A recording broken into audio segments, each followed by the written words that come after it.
This program is presented by University of California Television. Like what you learn? Visit our website or follow us on Facebook and Twitter to keep up with the latest UCTV programs.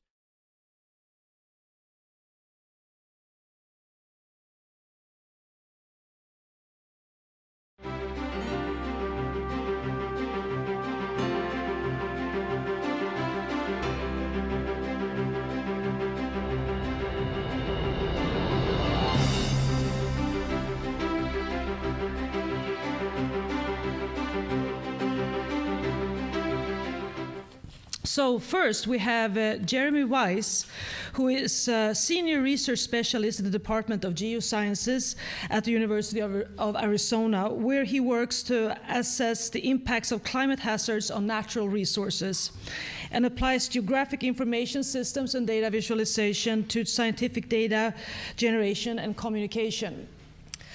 His research focus include climate-induced vegetation change, past and future, regional climate science and assessment, and climate change and the sea level. So please help me welcome Jeremy Weiss.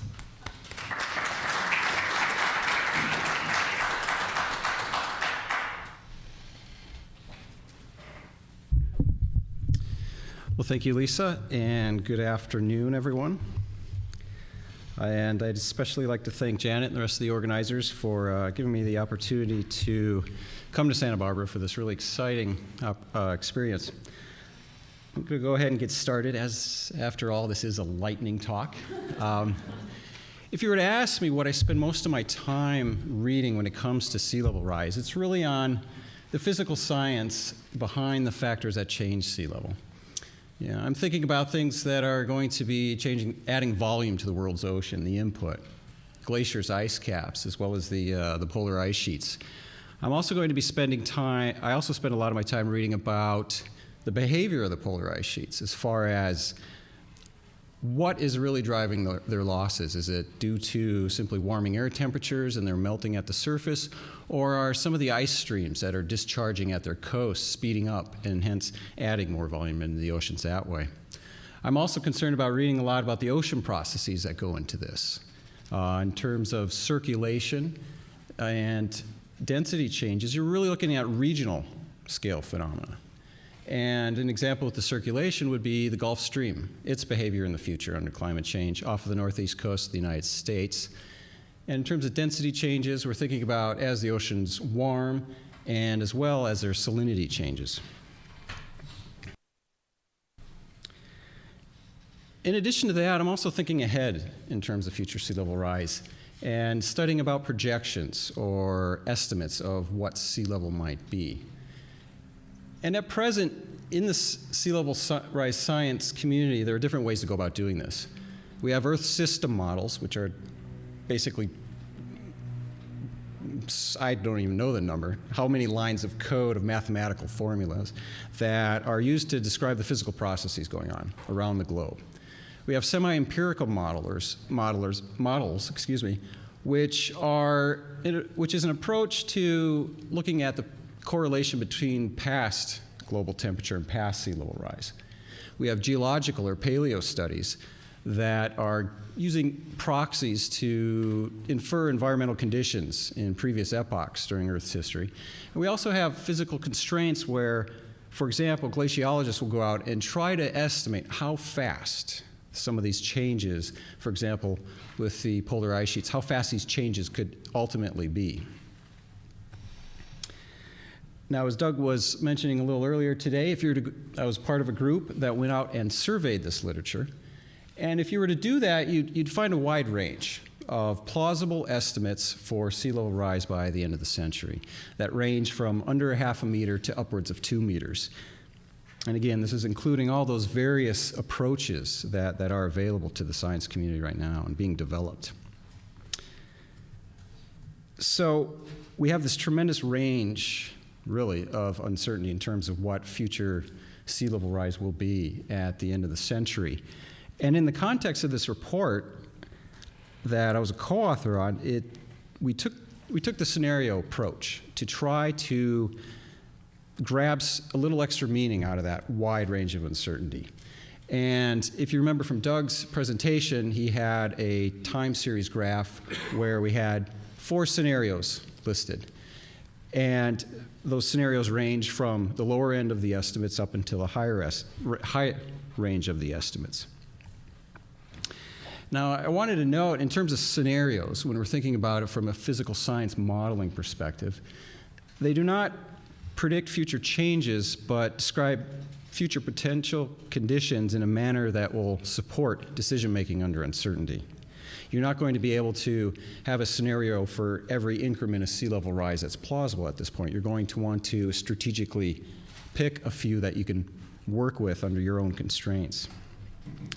And it's also important to note that using multiple scenarios encourages the experts and decision makers to consider multiple future conditions and develop multiple response options now that may reduce future vulnerabilities and impacts. So here's a screen grab of our web map application.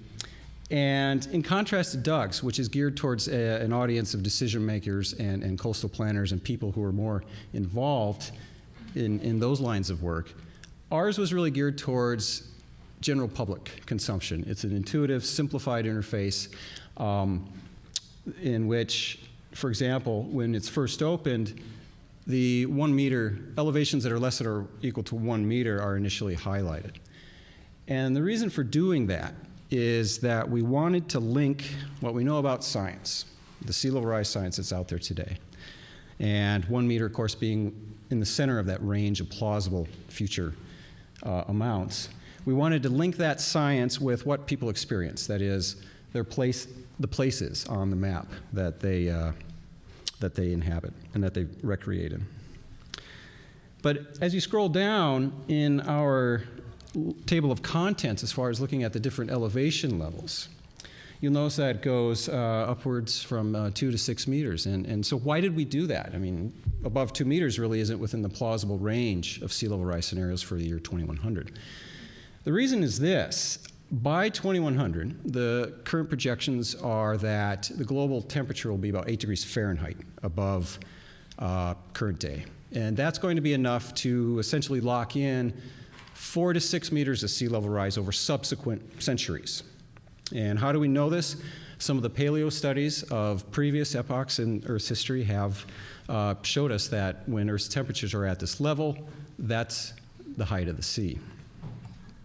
So real quickly, as far as the proliferation of interactive visioning tools for sea level rise, and some initial thoughts on that for me, are that part of it has to do with the now widely accessible and functional and understandable mapping tools. The technology is there to show these data. But also, from my point of view, it's the development and the maturation of sea level rise science that has happened very quickly, especially in the last 10 years. In terms of differences among tools, in terms of information, graphics, and user interface, one of the key things for me is the intended audience. And I was one of the co-authors on the 7 minutes already. You're kidding me? Okay. In any case, we had a relatively complicated web map interface compared to ours, and the user made this comment. Thanks, it now takes me 20 minutes to look for something when it used to just take 2. Okay, so knowing your audience is key here. And finally, the effectiveness in communicating science, climate change science. I think I'll leave that more for the panel discussion at this time, since I'm out of time. But thank you. The next speaker is Marko Peljhan, who is a colleague of mine. You might want to come down, since this is a very short, it's a lightning kind of. And I'm always really excited to hear what he has to say. Oh. So it's going to be interesting to see what he has to say here today. He's a professor in the Art and the Media Art Technology program, and he's also a co-director of the UC Institute of Research in the Arts here at UCSB, or campus-wide, or no, system-wide, sorry. He founded the technology branch of Project Atoll, a GPS-based participatory network mapping project, and he's also he's currently coordinating the Arctic Perspective Initiative Art Science Tactical Media Project. He has received many prizes for his work, including the 2000 Golden Nika at Ars Electronica and the UNESCO Digital Media Prize in 2004. Thank you, Lisa.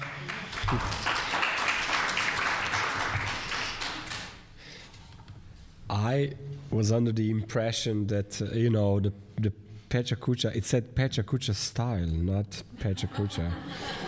So I'll try to plow through my slides at a very high speed. Okay.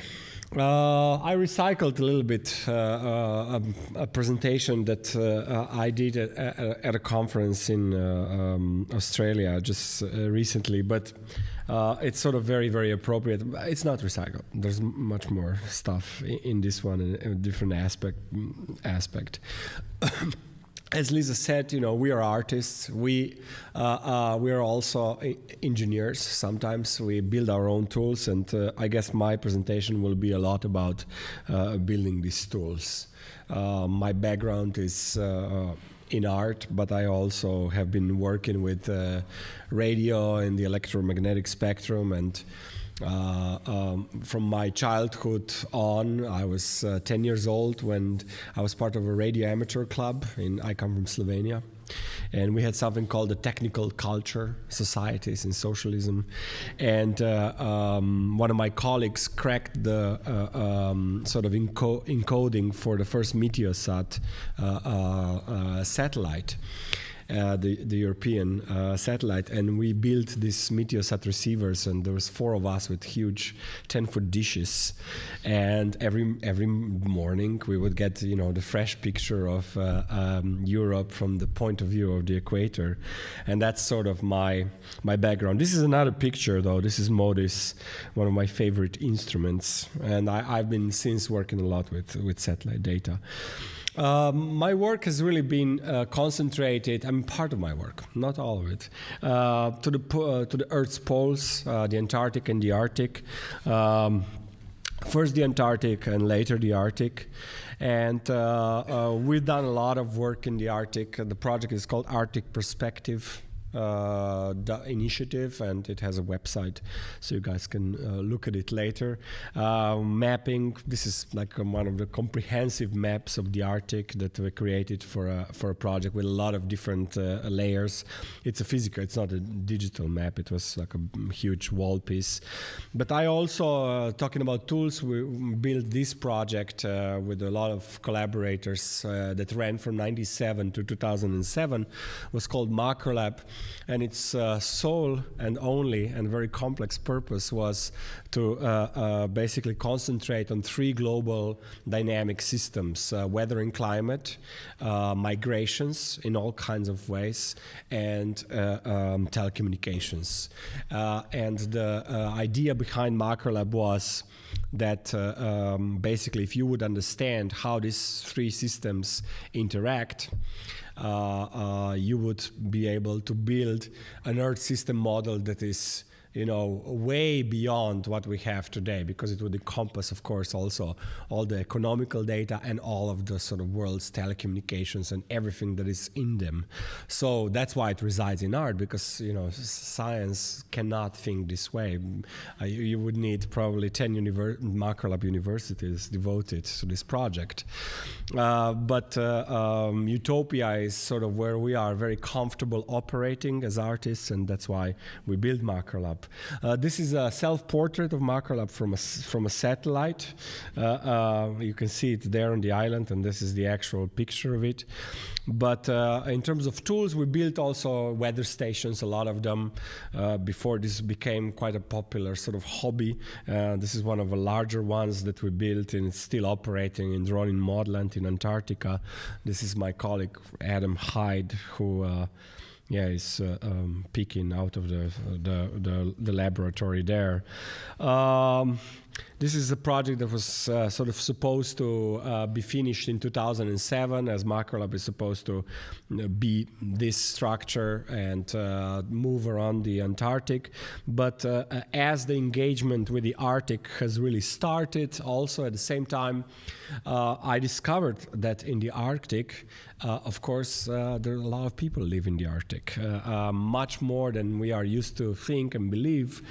And not only that, but that these cultures, of course, have a history of resilience that is almost uncomparable to our very, very comfortable sort of Western or Eurocentric point of view of the world. And there's a lot of cultures in the Arctic. This is, where people reside and who they are, according to anthropologists. And one of the things that we really discovered in the Arctic is, of course, that there is a large amount of knowledge, which science calls local and traditional knowledge, LTK, compared to scientific knowledge that is sort of present locally. Of course, local and traditional knowledge we have everywhere. We have it here. We have too much knowledge, and all around the world where there's actually native cultures that have a very, very strong connection to the land. The Arctic peoples, and specifically, I worked mostly with my colleagues with the Inuit, mostly, and Sami a little bit. Have a very, very strong connection to technology. And that's where sort of our worlds came together. We as artists / engineers building our own tools, and the Inuit actually working and building their own tools and being early adopters of technology as soon as it comes. So that, even in the remotest parts of the Arctic, just a sliver beyond sort of where you could actually see geostationary orbit, we set up our own hacked satellite connections, build up labs, temporary labs to work in, and operated our unmanned aerial vehicle. That was also a project that came out of the Marko lab from 2007, where we were in the lab. It's artists and scientists, 80% artists and some scientists and some engineers. And there was always this idea, we are limited with our range of our sensors and so on. And we started thinking, well, let's build a robotic system. Yeah, I have 6:33 actually. Let's build a robotic system that we will be able to sort of map areas around the lab further.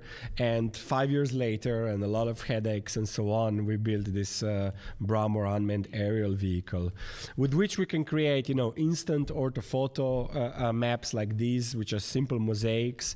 And we worked also with scientists, produces Danube Delta, for example, bird counting project. And we can create nice digital surface models with our system without LiDAR. And with point cloud technology and with some ground control points, we can achieve a precision of 5 centimeters. This is for the NOAA colleague here. So with some Russian software, actually. So we worked in the Arctic. I take my students there. I just did this fall. And these are just some photos from there. And these are our maps when we work with the Sami. We can put all kinds of sensors, but we also sort of bring this data to the people and have lectures about that and so on. And my 7 minutes are gone, but we also are building a satellite at the moment. Here it is. The critical design review for this was just finished. It's with the University of Toronto. And this is my remote sensing sort of component of my talk, which means that I won't be able to show it to you. But it's flooding maps using all kinds of data from different kinds of platforms that I worked on, really more on the scientific level with my colleagues from Slovenia. And that's about it. Thank you. So next we have Bruce Caron. Is that how I pronounce your name? Is the founder and executive director of the Media Research Institute here in Santa Barbara. He's trained in social anthropology and cultural urban geography, and has taught in the US and Japan, and served as an elected member of the National Science Digital Library Policy Committee. He's leading the lightblueline.org public awareness action in Santa Barbara, getting back to the question earlier, and is a principal investigator on an SA-funded project. And please help me welcome Bruce. Oh, wait a second. Is this yours? You want? Yeah. It's mine now. So. Yeah. No, you should use it because car clock is fast. All right, let me get queued up here. Oh, play. Just play. That works. All right, so today I'm going to talk about the sea level rise visualization public art project that a group of us tried to do several years ago in Santa Barbara. The project was called the Light Blue Line, and it was an attempt to paint the future impacts of climate change on the streets of the city. Does that work? Okay, cool. I want to introduce some of the issues of uncovering a specific type of local geographical knowledge, and these issues range from the choice of 7 meters to the outrage and blowback from local real estate professionals and climate change deniers over any public discussion about localized climate change vulnerability. Now, the goal of the Light Blue Line was to take a moment from the global future and concretize this as a feature in the local present. We were asking the city to imagine a future where the sea had risen 7 meters.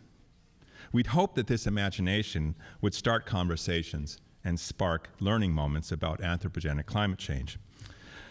Let's work together to keep the waterfront down at the beach, we shouted out at the city. Now, what we heard back as an echo was unexpected. Screw that. We're all here to make money. Despite his public ecological narcissism, Santa Barbara turned out to be just another Fresno by the sea. Now, the first question everyone asked is, why 7 meters, right? Why 7 meters? 7 meters was chosen for a simple reason. It represents the amount of sea level rise currently captured in the Greenland ice sheet. Now, starting with a knowable fact gave us a discrete story to tell about a very non-discrete and non-linear process. 7 meters of sea level rise is just one future moment. It's a moment that will predictably occur sometime after the planet's climate system hits a certain tipping point. And this particular tipping point results in the complete and irreversible melting of the ice sheet on Greenland. Other ice sheets have similar tipping points, and once they're reached, the ice sheet will melt completely. For those of you who are over 40, you can say this is a defrost switch, on parts of the climate system. Now, much of what we cherish about Santa Barbara today would be destroyed and forgotten long before the seas arrive at 7 meters. The beaches and the airport would have been the first to go. The downtown below Ortega Street would be completely submerged. The only road in and out of Santa Barbara would be Highway 154. Now, there's a saying I think is particularly true here on the West Coast. 500 miles is a long distance in Europe, and 500 years is a long time in the US. We found it remarkably difficult to get people to care much about the longer-term future impacts of global climate change. It's like asking people to watch a zombie movie where the threatening zombie horde can only shuffle along at 1 inch an hour. There is, after all, no shortage of more immediate bad news. The mental buffer we use to calibrate and respond to the danger and risk is kept absolutely full by a daily diet of fear from television and the internet. That was exactly why the Light Blue Line team decided to put paint on the street. We wanted to reach people who'd never gone to Earth Day. For the majority of Santa Barbarians, Earth Day has about the same impact as a Renaissance fair or a homeopathy convention. We figured that painting a contour across the entire city would force almost everyone to drive across this line in their Escalade several times a month for the next 5 years. And their kids, at least, might notice this line on the street and ask their parents what it represents, and then school them on what it really means. Now, in many ways, Santa Barbara is not simply Fresno by the sea. We had excellent support from the City Council and access to climate scientists and GIS experts. We'd hoped for Santa Barbara to be the vanguard of a global climate change public art movement. We envisioned light blue lines across coastal cities around the planet. Now, Some of these lines have happened, and more are probably going to happen. But at that time, we faced the brunt of a reaction that had more resources and a lot more room to hedge the truth than we did. Our story about the light blue line was anchored in the best science we could find at the time. And our project was never designed to cost more than the price of the paint and the website. So the day after the city council vote, we discovered that the Santa Barbara News Press would pick our project to show how anti-business and eco-crazy the city council was. Now, their editorial position was clear. Climate change is a fraud. The only thing the light blue line would do is scare people and lower property values. And the city council should focus on disappearing the homeless on State Street instead of drawing silly lines on the public pavement and private property. Now, the news press has and had no science or education writers in-house. They had failed to even have a reporter at the Light Blue Line Decision Council meeting. They also failed to attend any of the Public Art Committee meetings or votes that we went through. But for the next several weeks, they created daily stories and devoted their editorial pages to one topic: stopping the light blue line. Now, we were still 3 months away from the November City Council election when all of the challenger candidates, who would normally be bashing one another, signed on as a bloc to oppose the light blue line as a prime example of civic foolishness and government waste. Now, looking back, some of the narrative threads from their editorial pages are illuminating. Someone asked, what's next? What's next, they said. Lines for floods or earthquakes? Lines for wildfire threats? How much information should a home buyer be allowed to know? Just how many lines could a community handle, given that it treats its real estate like an ATM? The end game for Light Blue Line occurred when a deep-pocket real estate tycoon named Jerry Beaver ponied up the funds for a protracted legal challenge. It was clear that the line would not be painted soon, and that delay would only strengthen climate denier candidates for city council. So we were asked to withdraw the proposal, and after some internal deliberation, we agreed. A while later, I ran into Dave Davis, who runs the Community Environmental Council. Dave, I said, we failed. Failed, he said. Hell, you got more publicity for climate change than anyone could have ever imagined. Now, that's the story of the light blue line. And maybe it's not over yet. There are rumors that liners are lurking and plotting, and new liners are getting ready to paint something. Windy and the Beaver better watch out, because there are any number of people ready to mark the city's vulnerability to climate change. So what do you say? Is it too late to work together to help keep the waterfront down at the beach? Thank you. And so the last speaker is James Frew here from, where are we at there? Also here from UCSB. James Frew is a professor in the Bren School of Environmental Science and Management here at UCSB and a principal investigator in UCSB's Institute for Computational Earth System Science. He's trained as a geographer. He has worked in remote sensing, image processing, software architecture, massive distributed data systems, and digital libraries. He currently leads the Earth System Science Server Project and is president of the Federation of Earth Science Information Partners. Please help me welcome James.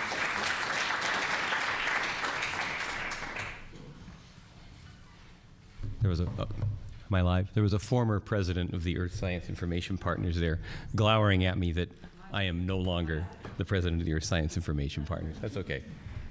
Let's see, what have I got here? So I sat down and did some figuring, and as an academic, I figured in 6 minutes I could probably say one thing. So I only have 2 slides. Right? You got one there? Let's make that big.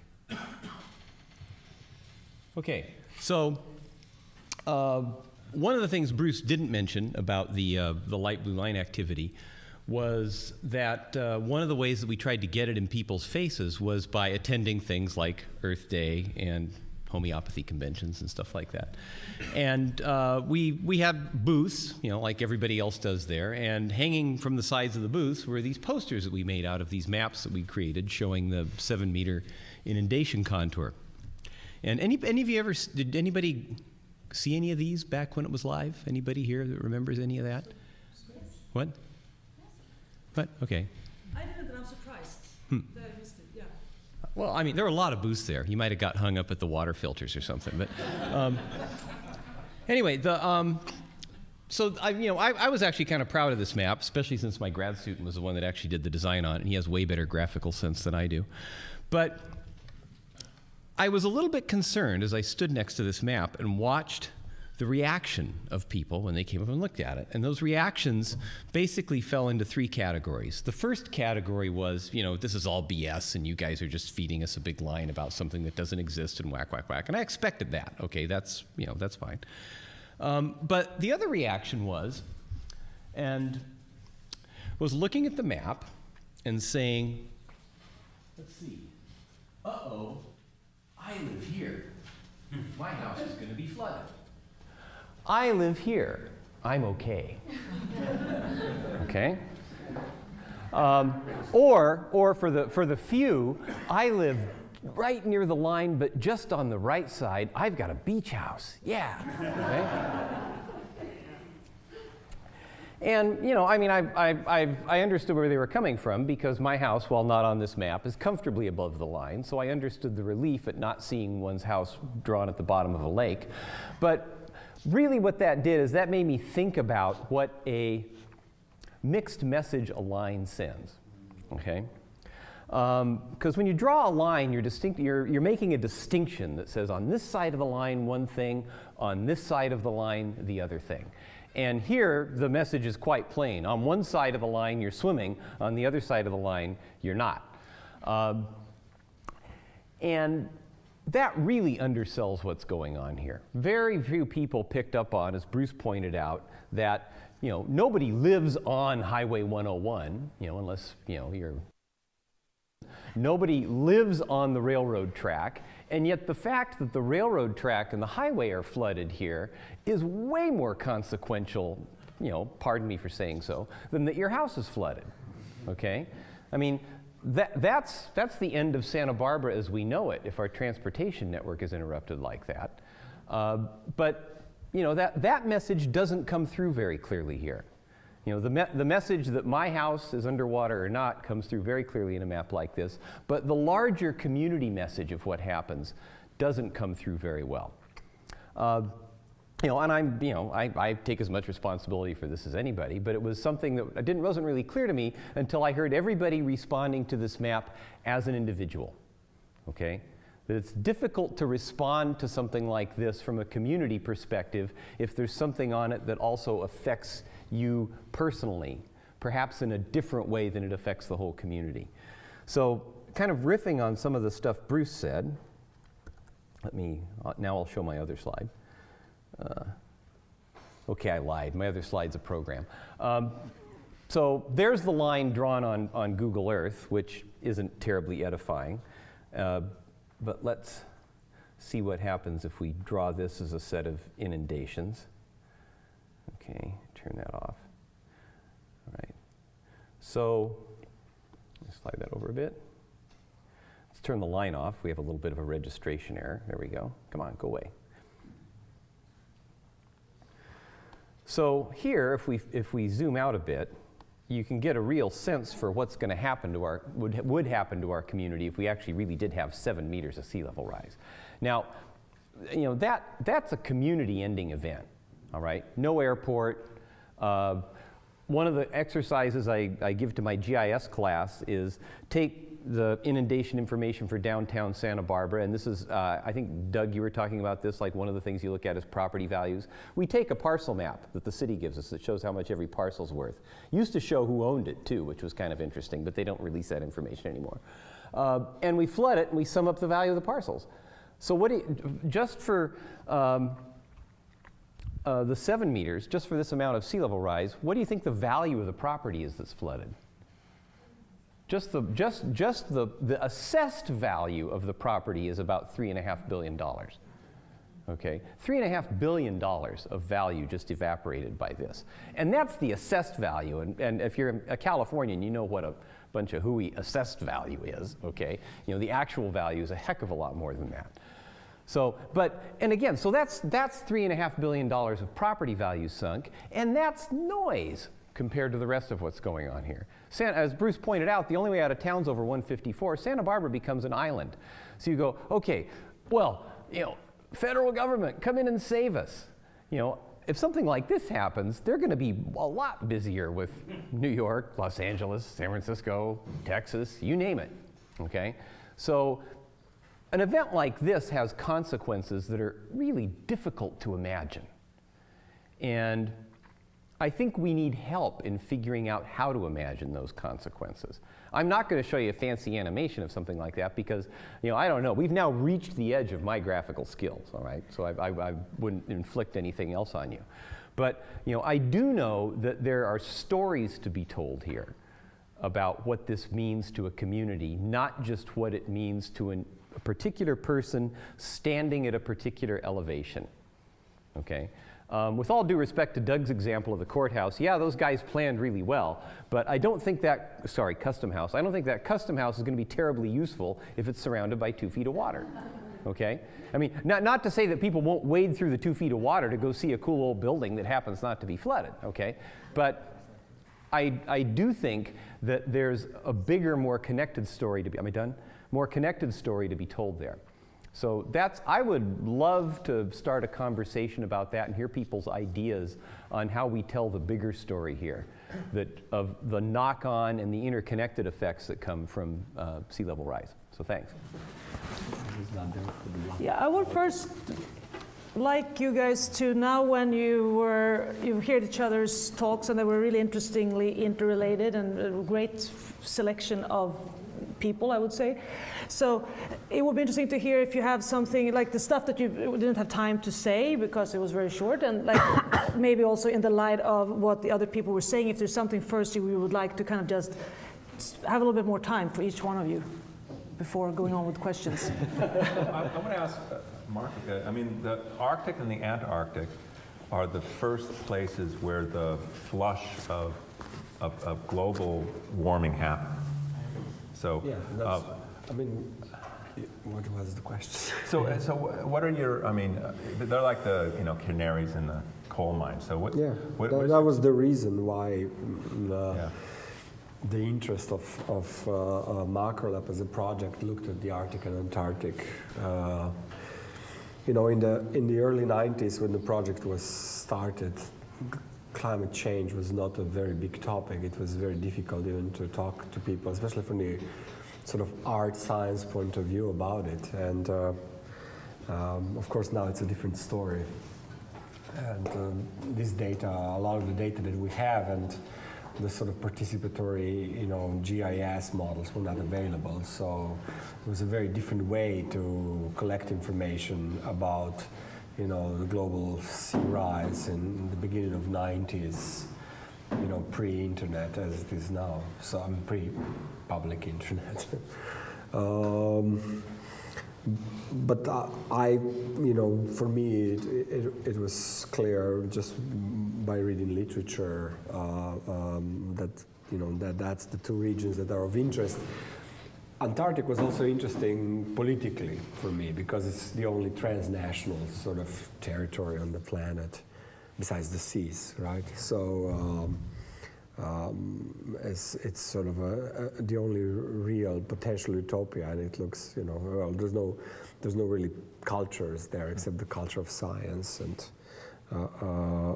now tourism and so on.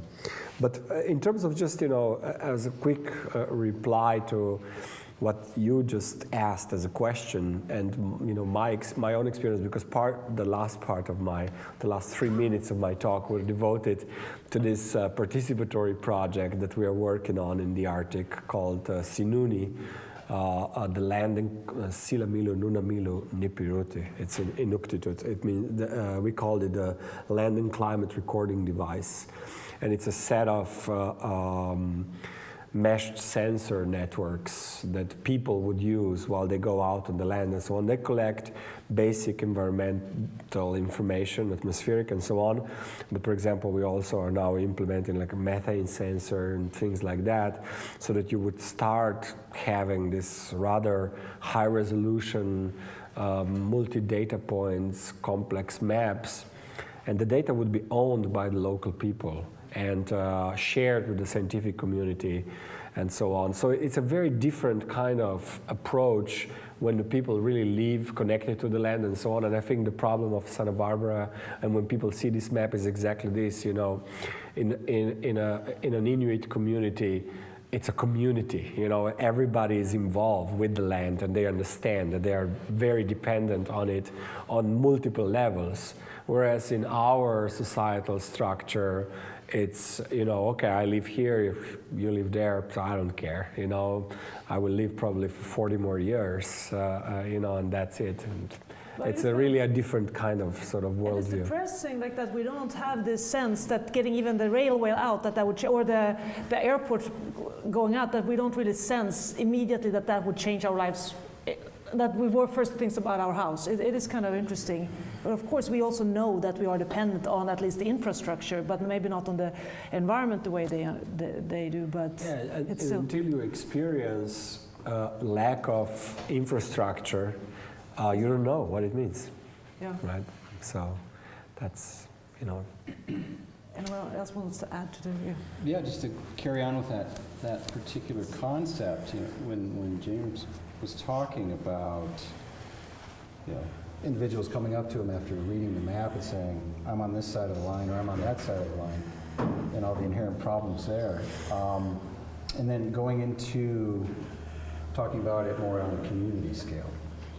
It struck me that, is that the more appropriate human scale then, to think about the impacts, perhaps, of these, of sea level rise? Potentially, or do you need both the individual and the community scales when you start to think of these impacts? Well, I think that one of the things that is bedeviling about the problem of sea level rise is that it is inherently a multi-generational problem. You know, we're not, knock on wood, that's close enough. You know, hopefully we won't get a catastrophic event that triggers, you know, a significant amount of sea level rise, although that's not impossible. But, you know, so you have to think about it in terms of a multi-generational type of problem. And, you know, our best connection to that is through our families and our community. And so, you know, having a community aspect to it wired in from the beginning seems to me to be one way to get people to appreciate it, you know, without having to go beyond, okay, well, at least my house isn't going to get flooded, you know, so I'm okay. I was, especially like when Doug was showing the way that you could flick in things like community, there was a sort of a generic, you know, social impact layer or something like that. You know, it seems to me that if we had these maps such that if you dialed in a particular impact of any kind, you know, whether it's sea level rise or, you know, additional toxins in the water or whatever, that, you know, in addition to the localized impacts of it, you'd have a way of seeing some of the broader impacts. Like, for example, let me put this up again. Where is it? There's the, come back. I used to know how to work a computer. There, okay. So imagine that, you know, say if one, for this particular scenario, which, like I say, again, 101 being flooded is a big deal, but a lot of things will be worse. Imagine if one of the things that got dialed in was, oh, you're going to have to reroute the highway. The highway is going to have to go up here, okay? And so to build that highway is going to cost about that much. And you could do that, you know, really, you know, could make a really back of the envelope calculation just by saying, well, the highway can't be inundated and it costs, you know, however many $1 million a mile to build a highway. And then, oh, and we got to condemn the property, so it costs about that much. And you can come up with a correct within an order of magnitude estimate about how much this is going to cost to rebuild this road. That's assuming that there's stuff off the map here that you can still drive to. You know, but no, you know, so you can have those kinds of impacts factored in. It's still a local impact. You go, oops, you know, instead of the light blue line, we have a light orange line, which is all the little flags on the Caltrans survey stakes that show where the highway's going to go. So, or saying, oh, by the way, the airport just flooded. Your options for flying are now out of the airport in Santa Ynez, not very big, and you got to take a bus. So, your commute just turned into this if you're one of these people that commutes out of here by plane. So there's, it seems to me that you could dial some of those things in to some of these tools in a way that would make these community impacts more visible. Doug had a comment. Well, yeah. Oh, did I jump the gun? I'm sorry. No, he needs a microphone. Yeah. So for the. Now it's gone, sorry.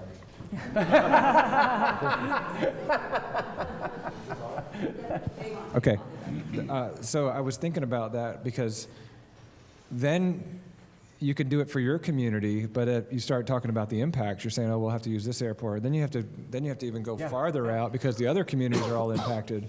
So you can't just send people to this place because that's going to be impacted too. It becomes a huge cascading kind of thing.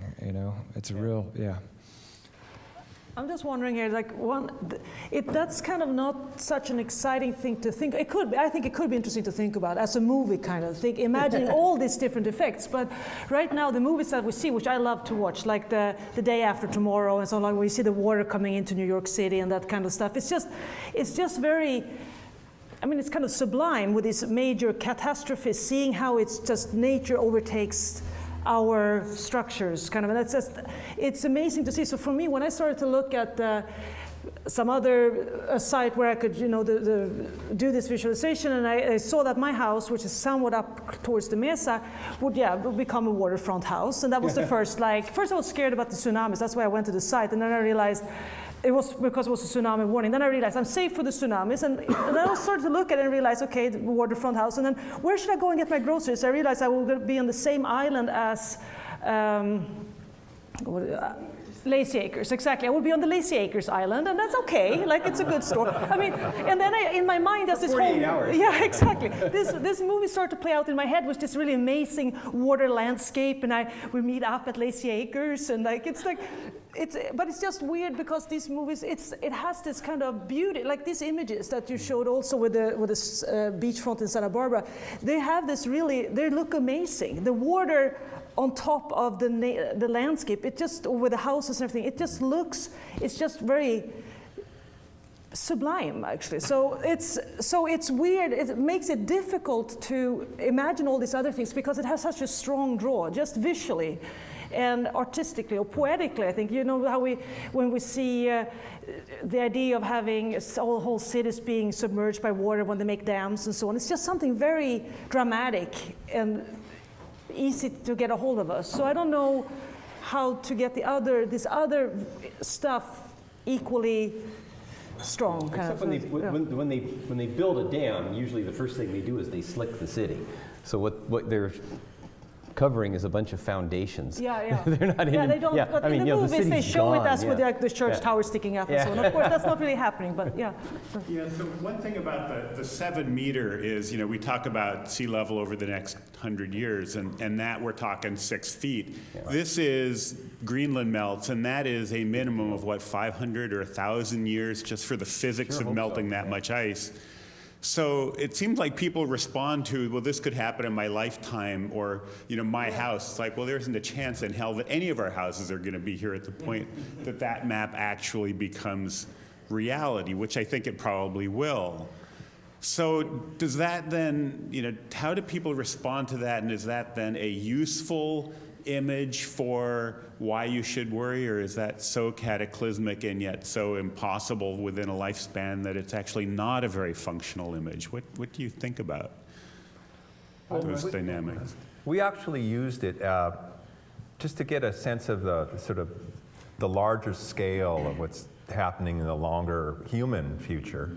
Like I say, 500 years seems like a long time for us, but if you're in parts of Europe, your neighborhood has, they're putting up plaques for the 500 years that their house has been there, right, kind of thing.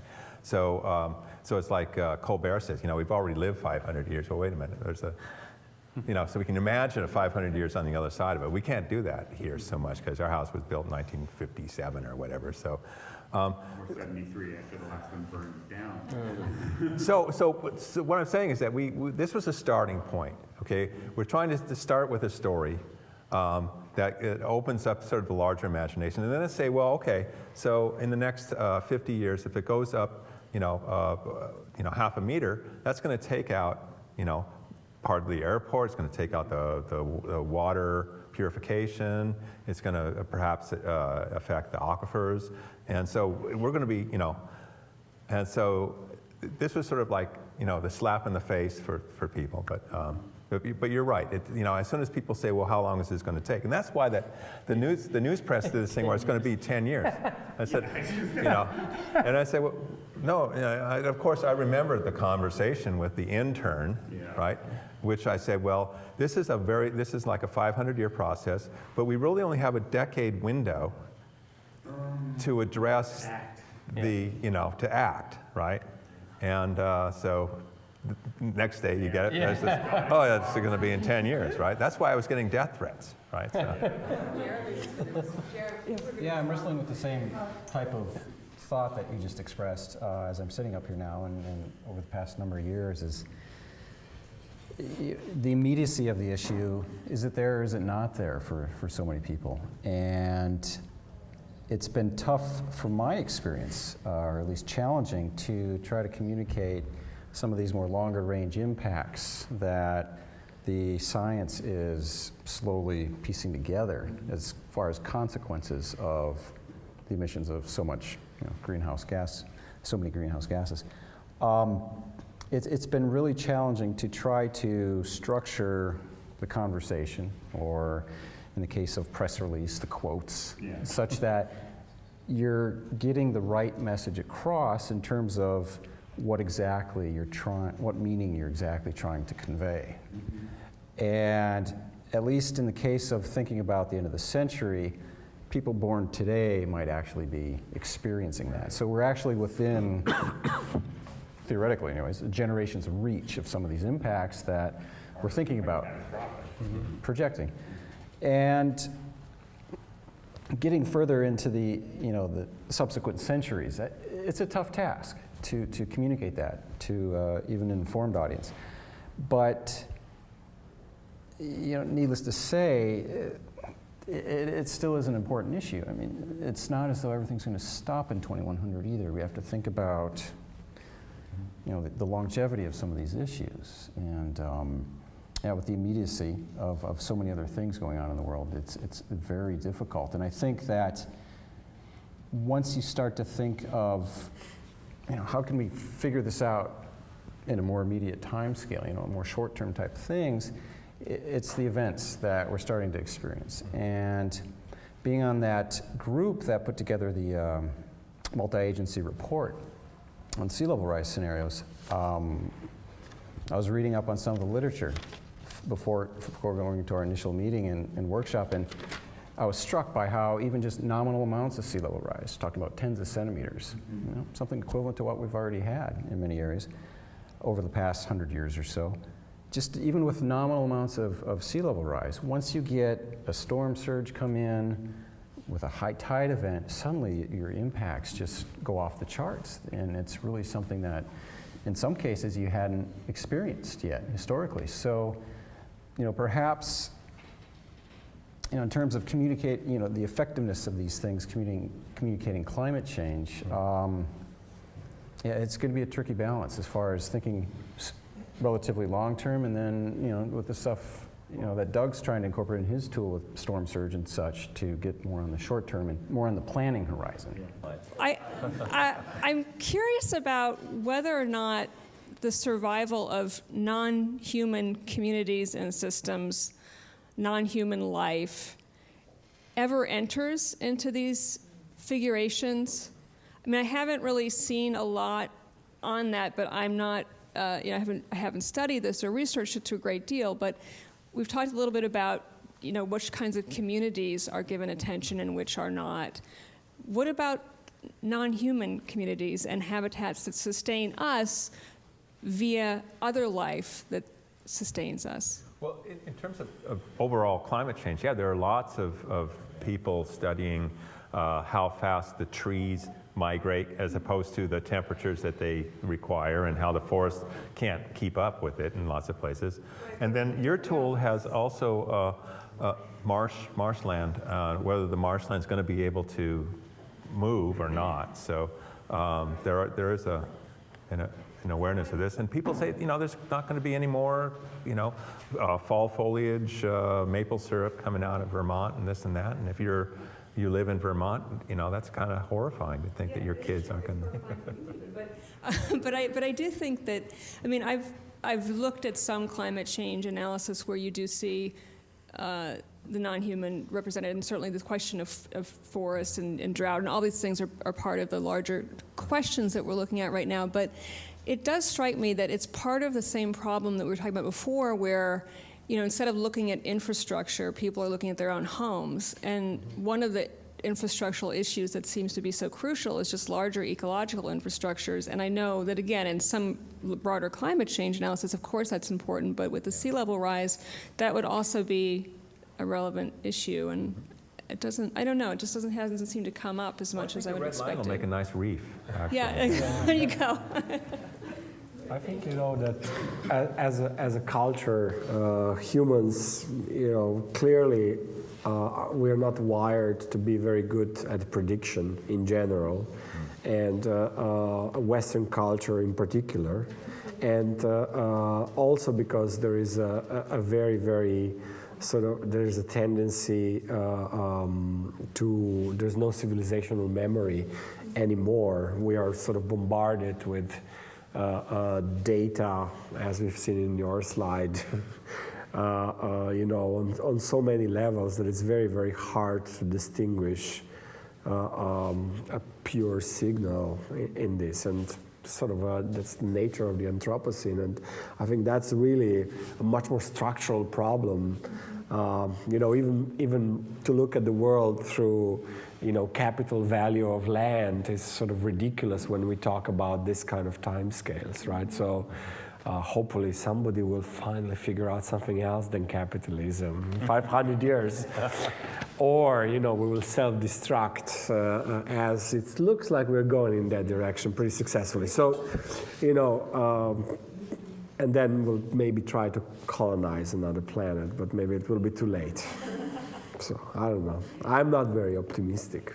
If you look at what happened in the last 2 centuries with humankind, there's enormous progress on one level, but also very, very the potential for annihilation has, again, we are bad at prediction, so I cannot say how much it has risen. But my intuition is that exponentially. So. And thank all of you.